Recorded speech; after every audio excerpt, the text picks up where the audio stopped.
Hey, welcome back to Fort Tarkin Gaming. I've got my wife here again, Hey guys! and we played Dauntless, and we're here to talk about it. So, what is Dauntless? How would you describe it?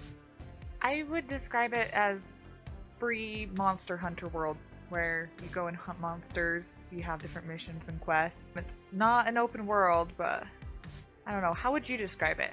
Yeah, it's basically a Monster Hunter clone. That's the best way to describe it.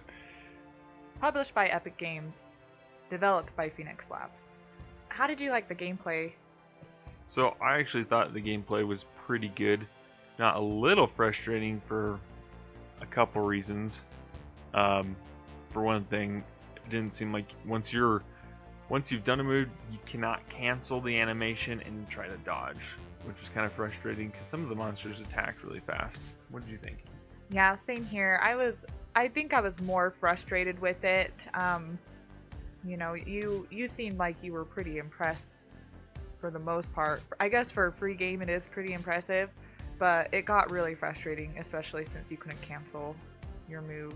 Did you get frustrated at all when you're running around with your weapon and you're trying to run faster and it wouldn't let you? Oh yeah, sometimes you try to run and then it wouldn't let you, especially with the gun. The gun thing was kind of frustrating, and there wasn't really a tutorial or anything. It kind of just says, "Here you go."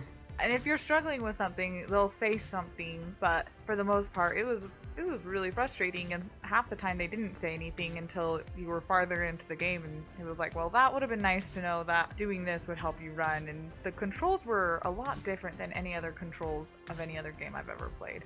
I don't know how it really compares to Monster Hunter. I've only played it just a little bit, but the monsters, I mean, obviously we didn't see all the monsters, but I think they had interesting designs. I think they did, but I felt like they were kind of repetitive. So you had like one monster, and it was just a normal one, and then you'd have like the ice version of it, as well as some other versions of it. So I did feel like they got a little repetitive. I don't think we saw the same monster twice. We did. I don't think so. No, we did. We saw a Pranger, like a regular Pranger, and then an ice Pranger. Did we? Yeah. I didn't remember that. So I guess your mileage may vary on the monsters. But I think they had, interesting attack patterns. Sometimes, I mean, I wish they had a little bit more warning. Like, there's this owl thing that we were fighting. Oh, that was frustrating. Yeah, he would send like this blade, like this blue blade at you, and you wouldn't see it coming until it was already hitting you. So it was really frustrating to try and counter his attacks. It was definitely possible, and it was pretty challenging. At least it was the highest level monster that we fought. In fact, we got very close to defeating it, but we lost. But I thought it was a fun game. I could see myself getting into this. Yeah, it was fun. You have like the option to fight with guns and swords. The guns were a little bit frustrating, but the swords were really fun to play with.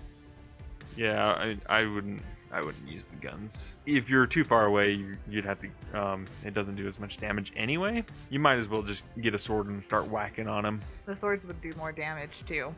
So there was gear. Like every monster that we saw had like a set of gear that you can make for it. I mean, very, very much in the vein of Monster Hunter. One thing I did find frustrating is that the gear was like you couldn't keep upgrading it unless you like finished a quest. Like you had to have a certain amount of orbs, and if you didn't complete the quest that was telling you to kill that monster, you couldn't just like farm that monster to keep upgrading your gear.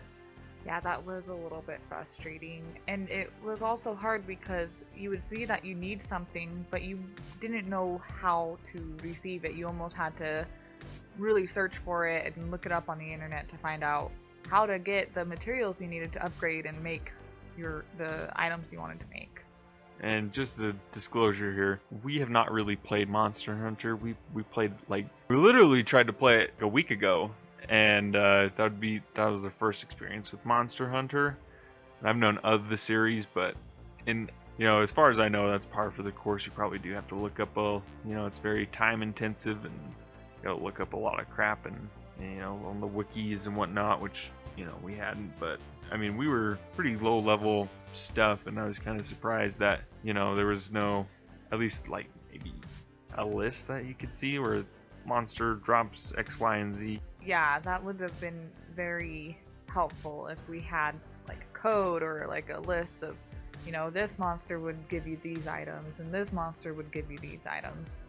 The other thing I found kind of a little frustrating was that like you had no idea how close you were in defeating the monsters, and some of them went on for a long time and you didn't know if you were gonna kill it soon or not, so you're just trying your hardest to stay alive, and I feel like it would have been helpful to just have like a little health bar or just some sort of indication on how far along you were in defeating the monster. Yeah, I mean, there was a point halfway through the fight where the tail would fall off. You'd start to see the monster get scratches and cuts and stuff. With that owl, I didn't see anything fall off, and I didn't see any scratches or cuts. There was like, in the top right hand corner of the screen, you could see there was this triangle that gave you a percentage of how dangerous it was getting. And I'm assuming once it got to 100%, I mean, it was pretty close, and we got it there.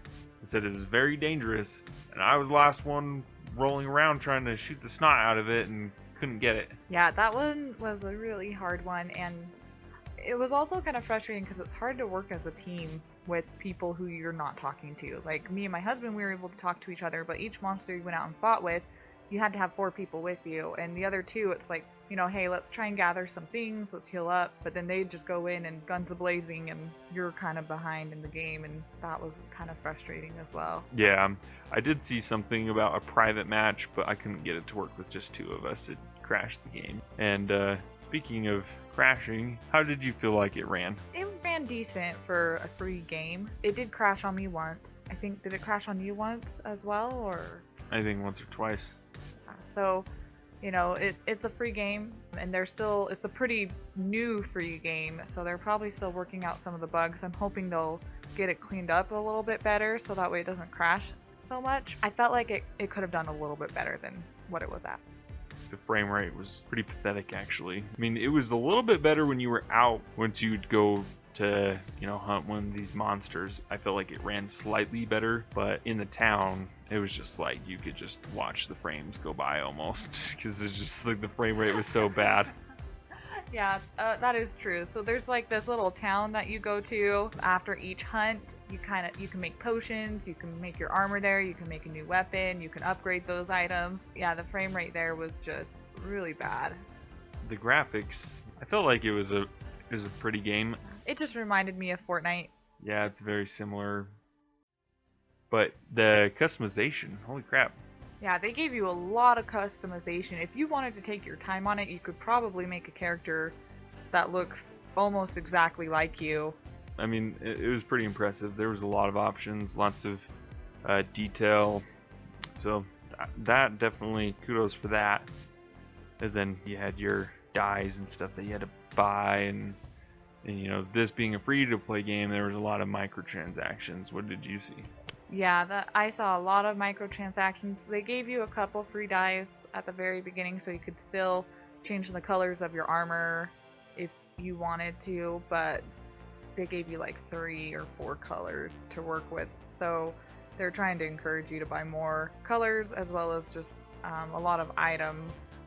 Being a free-to-play game, it's almost expected to have multiple microtransactions for cosmetics. Yeah, as far as I could tell, I didn't see anything that was like pay to win or anything. And like you could buy armor skins, so you would still have to make armor in the game, but you'd change the appearance of the armor to look like something else. Any additional thoughts? No, just would you play this game? Yeah. I mean, especially if you're a Monster Hunter fan, I'd give it a try. It's free, and if you've ever wanted to try Monster Hunter, I mean, it's free. I mean, why not? It's free. Download it. I think it's on the Xbox. It's less than 10 gigs. So, I mean, that size, like, that's really small compared to a lot of games today. So, I'd say, yeah, give it a try. It's definitely got some potential.